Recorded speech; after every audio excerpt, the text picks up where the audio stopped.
Trading sohasi ham shunaqa. Ishlayverardim, minus bo'laverardi. Noldan minusdan chiqqan inson qidirmaylar uni yengilroq yo'lini. Bitta narsani uraveringlar, baribir sinadi-ku. Stabilniy, razgon, 7 o'lchab bir kes degan narsa bor, u xato.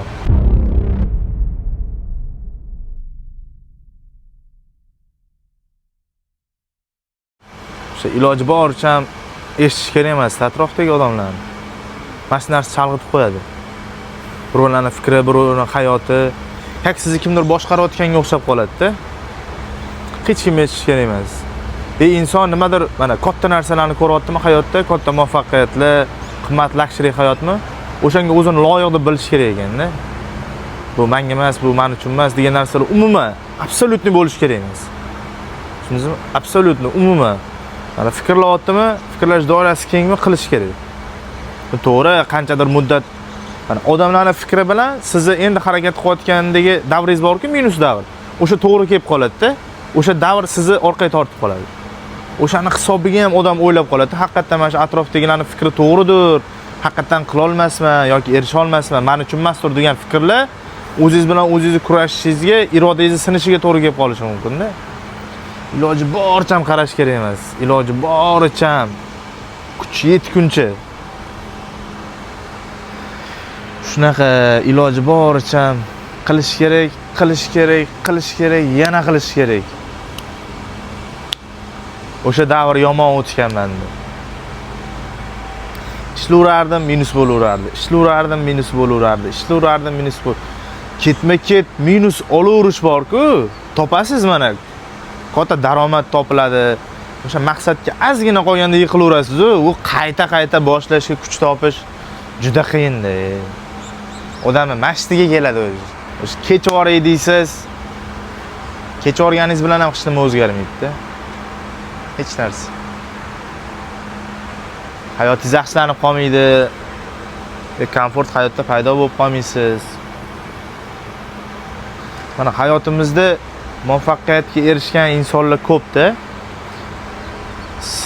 Odam o'zi muvaffaqiyat deganda o'zi uchun muvaffaqiyat belgilab olish kerak-da, pog'onasini. Mana bir sim topsa ham o'sha inson uchun u muvaffaqiyat bo'lishi kerak. Bitta maqsadni amalga oshirdi. Chunki ijtimoiy tarmoq, yana hayotimiz bor-ku, bizning auramizdan kengroq aura mana odamlar. O'sha odamlarni, ya'ni muvaffaqiyatga erishgan insonlarni hammasini ham hayoti bir xil emas. Yoki o'zi aytganchalik emas. Har doim inson o'zini hayotidan, o'zini kelib chiqishidan ishlash kerak-da. Iloji boricha. Mana ishlayaptimi?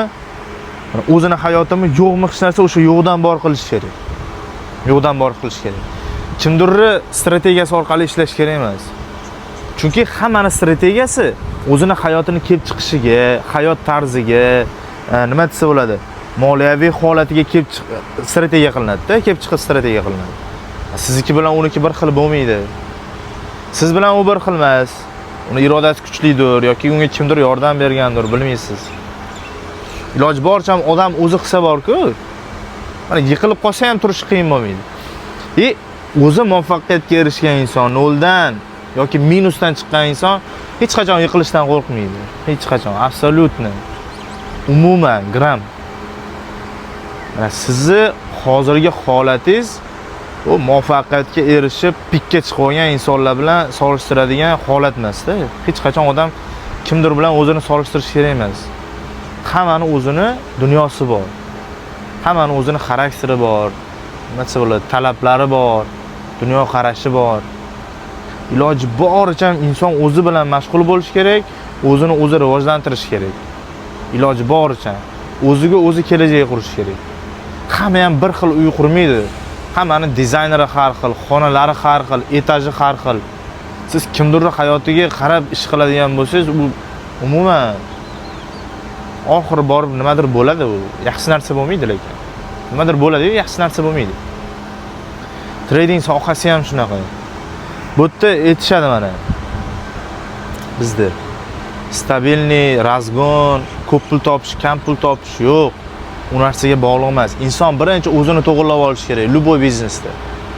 O'zini to'g'rilab olish kerak. Qaysi yo'nalishdan ketaman, nima qilsam nima bo'ladi? qanaqa operatsiyani amalga oshirishim kerak men. Shu narsa. Oldinglarga vaqt qo'yinglar. Qiziq emas, 5 yilmi, 10 yilmi, lekin qisqa muddatda muvaffaqiyatga erishish juda qiyin narsa. Juda qiyin.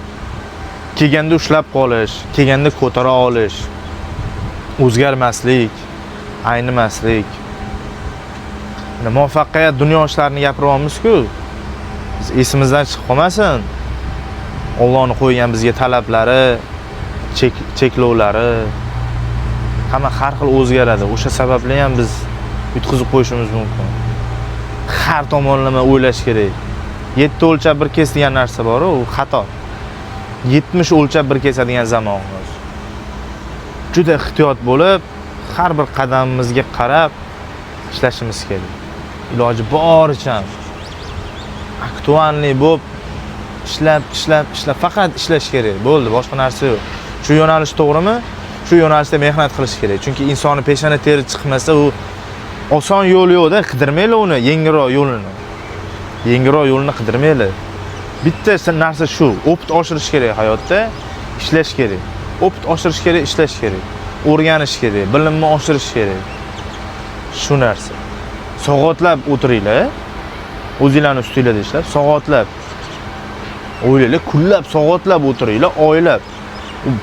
Bo'lmasligini iloji yo'qda, juda qiyin narsa. Bitta narsani uraveringlar, baribir sinadi-ku. To'g'rimi? Yuraversanglar yo'l tugaydi. Ishlayversanglar ish tugaydi. Hamma narsani oxiri bor. Hamma narsani hayotda oxiri bor. Nimadir yo'limizda oxiri bor, insonning gapining oxiri bor. Hamma narsa bir kun tugaydi.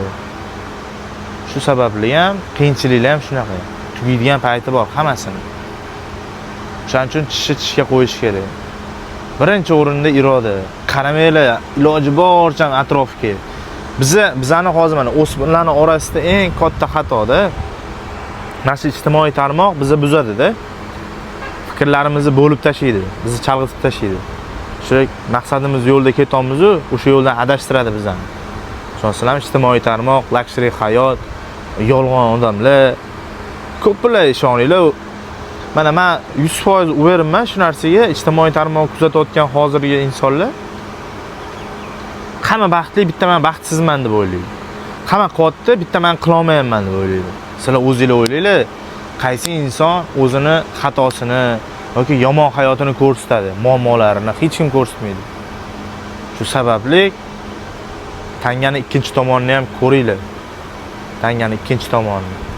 Teatr bo'lyapti. Pardani orqasida bilasizlarmi, nechta odam turadi? Nechta odam kiyim almashtiradi, ularning ishi bor. Har bitta narsani o'ylaylar. Bitta narsa bilan cheklanib, u narsaga bog'lanib, fikringiz o'sha narsaga ketib qolmasin. Iloji boricha kengroq qarash kerak hayotga. Shunda hamma atrof muhit sizga shunday yaqqol ko'rinadi. Shu murakkab narsa yo'q.